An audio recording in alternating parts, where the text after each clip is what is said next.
राजस्थान, मध्य प्रदेश और छत्तीसगढ़ समेत 5 राज्यों का चुनावी शोर नतीजों के बाद नजरें अब लोकसभा चुनाव पर हैं। हिंदी पट्टी के तीनों राज्यों में चुनाव में कांग्रेस की हार के बाद अब विपक्षी इंडिया गठबंधन के भविष्य पर सवाल उठा रहे हैं। सवाल केवल कांग्रेस की हार नहीं, कांग्रेस अध्यक्ष मल्लिकार्जुन खड़गे के इंडिया गठबंधन की बैठक बुलाने और अखिलेश यादव समेत कई दिग्गज नेताओं के बैठक में शामिल होने से इनकार की वजह से भी उठ रहे हैं। मल्लिकार्जुन खड़गे ने चुनाव नतीजों के तुरंत बाद 6 दिसंबर को इंडिया गठबंधन की बैठक बुलाई थी, जो सफल नहीं हुई। बता दें कि समाजवादी पार्टी के प्रमुख अखिलेश यादव, तृणमूल कांग्रेस की प्रमुख ममता बनर्जी, बिहार के मुख्यमंत्री और विपक्षी एकजुटता की कवायद के अगुवा नीतीश कुमार, झारखंड मुक्ति मोर्चा प्रमुख और झारखंड के मुख्यमंत्री हेमंत सोरेन ने पूर्व निर्धारित कार्यक्रमों का हवाला देते हुए इस बैठक से किनारा कर लिया। एक के बाद एक बड़े नेताओं के इनकार से ये बैठक खटाई में पड़ गई, जिसके बाद अब खड़गे ने 16 दिसंबर को बैठक बुलाई है और इसमें सभी नेता शामिल हों, इसके लिए सभी को तैयार करने की जिम्मेदारी बिहार के पूर्व मुख्यमंत्री लालू प्रसाद यादव को दी गई है।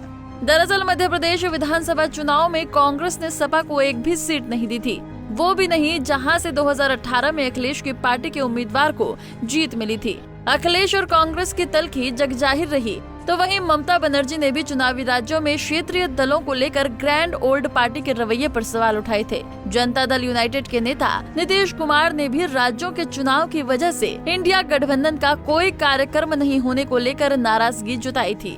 लेकिन अब सपा प्रमुख अखिलेश यादव ने बड़ी लकीर खींच दी है। अखिलेश यादव ने साफ संदेश दे दिया है कि अब इंडिया गठबंधन में पहले सीट बंटवारा होगा और उसके बाद आगे की बात होगी। उन्होंने ये भी कहा कि इंडिया गठबंधन के पहले जो बात तय हुई थी कि जो जहां मजबूत होगा वो वहां नेतृत्व करेगा और दूसरी पार्टियां वहां उनका सहयोग करेंगी। इंडिया गठबंधन को इसी फॉर्मूले पर आगे बढ़ना होगा।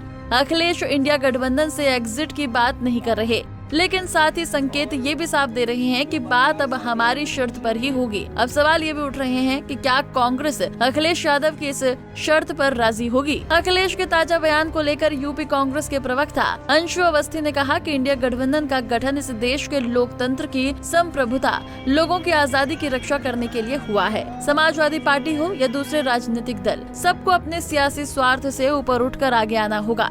उन्होंने कहा कि जहां तक सीट बंटवारे का सवाल है तो उन्हें लेकर इंडिया गठबंधन की कोऑर्डिनेशन कमेटी विस्तार से चर्चा कर रही है। यही वजह है कि मध्य प्रदेश चुनाव जैसी स्थिति दोबारा न बने, इसे लेकर अखिलेश की रणनीति बता रहे हैं।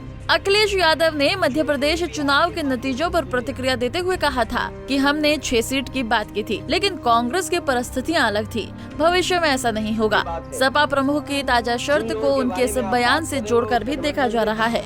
बता दें कि मध्य प्रदेश के चुनाव में जिस तरह की परिस्थितियां बनी, वजह चाहे जो भी रही हो, लेकिन उन परिस्थितियों ने क्षेत्रीय दलों में कांग्रेस को लेकर एक तरह से अविश्वास को जन्म दिया है।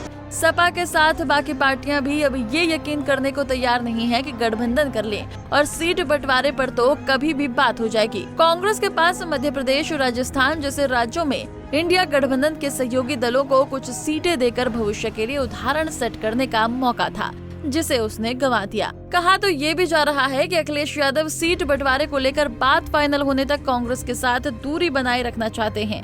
इसके पीछे वजह मध्य प्रदेश चुनाव के दौरान खुलकर सामने आई दोनों दलों की तल्खी को बताया जा रहा है। सपा और कांग्रेस अगर साथ साथ नजर आते हैं और मध्य प्रदेश जैसे हालात बनते हैं तो सपा को यह आशंका है कि उसे नुकसान हो सकता है। सपा लोकसभा चुनाव में किसी अगर मगर जैसे हालात के साथ नहीं उतरना चाहती है और यही वजह है कि पार्टी तब तक कांग्रेस के साथ खड़े होने से परहेज करना चाहती है जब तक सीटों पर बात फाइनल नहीं हो जाती। Bureau report, Punjab Kesari TV. हमसे जुड़े रहने के लिए हमारे YouTube चैनल को सब्सक्राइब करें और नई वीडियो की नोटिफिकेशन के लिए बेल आइकॉन को दबाएं।